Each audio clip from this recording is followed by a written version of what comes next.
Eyebrows were raised after the former Prime Minister was invited into the rotunda for the inauguration, but Mr. Farage, a close friend of Mr. Trump's, was not. Nigel Farage launched a blistering attack on Boris Johnson, accusing him of being an occasional friend of Donald Trump. Eyebrows were raised after the former Prime Minister was invited into the rotunda for the inauguration, but Mr. Farage, a close friend of Mr. Trump's, was not. Mr. Farage attributed this to the former Tory leader being the former Prime Minister of the nation. He told GB News, "I didn't make the cut, sadly. I had a good seat. I mean, look, frankly, most of the people in the room were Congress members, Senate members, a few heads of state. He supports Donald Trump when H is going up, and he doesn't support Donald Trump when H is going. I've supported him consistently now for almost a decade." Mr. Farage, who has been in Washington since Thursday, was set to be among the VIP attendees at Donald Trump's swearing-in ceremony. But he, Priti Patel, Suella Braverman and Liz Truss were all absent from the grand U.S. Capitol building. While Mr. Farage may have missed out on a seat on the day, his presence in Washington has been the talk of the town among many Republicans. He had a party hosted in his honor at the Hay Adams Hotel on Friday, and was the only British official to attend all three Washington balls over the course of the inauguration lead-up. The Reform UK leader did attend Donald Trump's MAGA rally at the Capital One Arena on Saturday, posting on X, "We are so back. We will never see anything quite like this ever again." Foreign Secretary David Lammy said Sir Keir would seek early talks with Mr. Trump on a range of issues including trade, the war in Ukraine and the fragile ceasefire in the Middle East.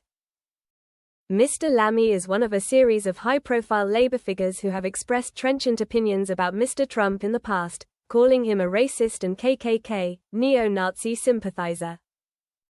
Relations between the Trump camp and Sir Keir's party descended into a legal row after Labour volunteers campaigned for Kamala Harris during her election defeat. But Mr. Lammy has sought to build bridges with the incoming president's allies, and the Foreign Secretary and Prime Minister met Mr. Trump in New York in September.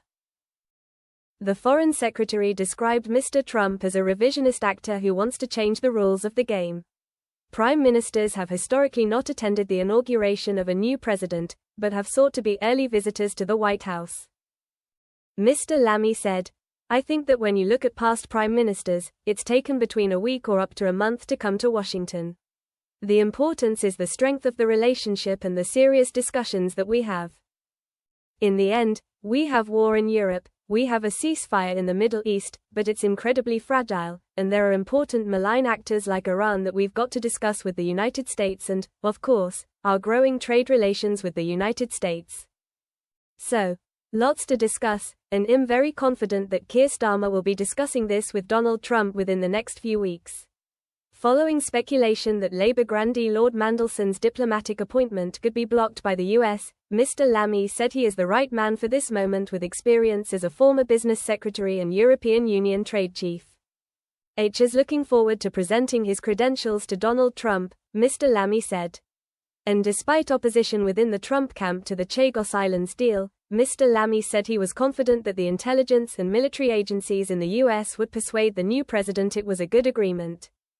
The UK plans to cede sovereignty of the British Indian Ocean Territory to Mauritius, leasing back the strategically important Diego Garcia base used by the US for 99 years at a reported annual cost of around £90 million. Sir Keir and Mr. Lammy have argued that International Court of Justice rulings in favour of Mauritius had jeopardised the legal status of the base.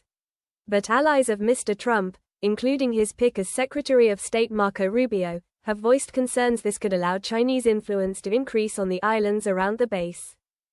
Mr. Lammy said, "It's right and proper that Donald Trump looks at that deal and is confident about that deal.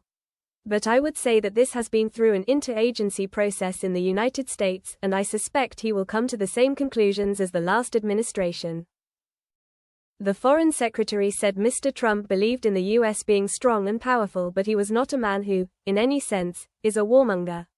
He told BBC Radio 4's Today program, "The Donald Trump I met had incredible grace, generosity, very keen to be a good host, very funny, very, very, very friendly, very warm. I have to say, about the UK, our royal family, Scotland. He said he sees Mr. Trump as a revisionist actor who wants to change the rules of the game and seems very focused on the possibility of normalizing Saudi relations with Israel, which he said can only come if there is a path to a two-state solution in the Middle East.